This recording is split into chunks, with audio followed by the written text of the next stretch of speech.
Hello, everyone. This is Phil Yaeger of Yaeger CPA Review. It is Wednesday, July 19th.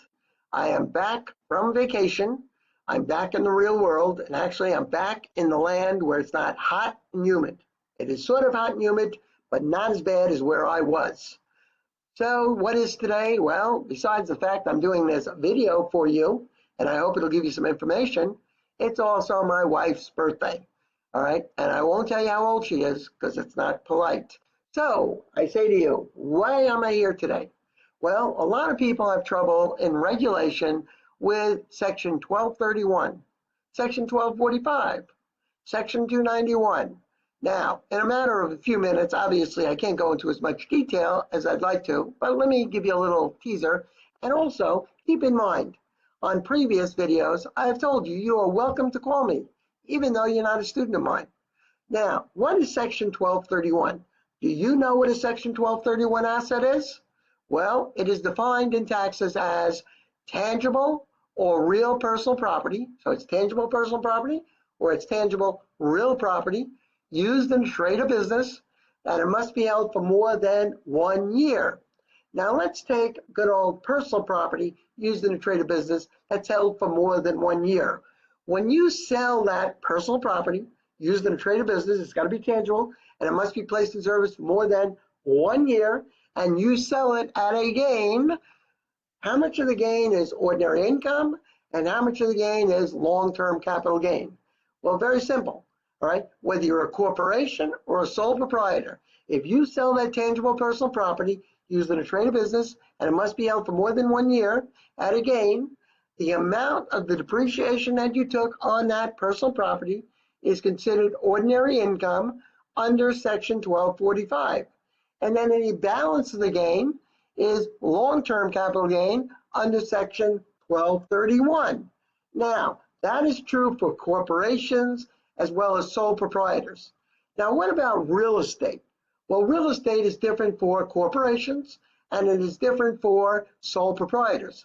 If I have a sole proprietor who sells real estate, which has been used in his trade or business for more than 1 year, and he sells it as a gain, the sole proprietor will treat all the gain as Section 1231, long-term capital gain, no recapture.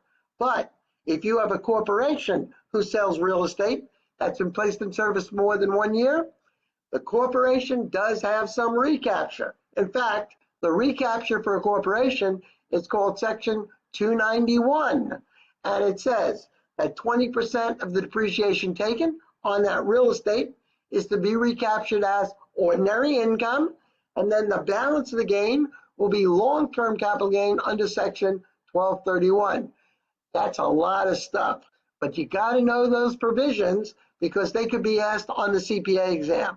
And once again, you have any questions, you are welcome to call me. I will take the calls. My number is area code it's not 301, it's 800-824-2811. That's 800-824-2811. I am at extension number, I believe it's 5, extension 5, and please call me.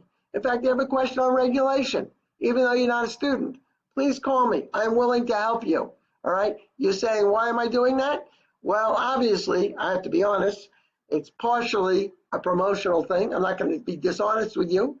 But also, after being in this business for 41 years, my main concern, although you don't know me and you may say that's not true, but my main concern is I like to help CPA candidates. I like to talk to CPA candidates. I hate all this internet email stuff. So if you call me, I will be there. I'll answer your question. And if you have questions on financial accounting, I can answer most of it. If I can't, I'll get you the answer. This is Phil Yaeger, and saying that you can pass the CPA exam. It requires 2 things. 1, a lot of studying, a lot of preparation, and a good review course that goes over the blueprints or the maps of the exam. And as far as I know, we're the only course that has written our books based on these blueprints. I've checked out our competitors, and to date, I haven't seen anything mentioned about that. I honestly believe that's a tremendous benefit of our course, and also our cram course, if you don't need a full-blown course, that is also based on the blueprints. So once again, I wish you the best of luck, and feel free to call me. I'm Phil Yaeger, and I wish you a good day and a good life.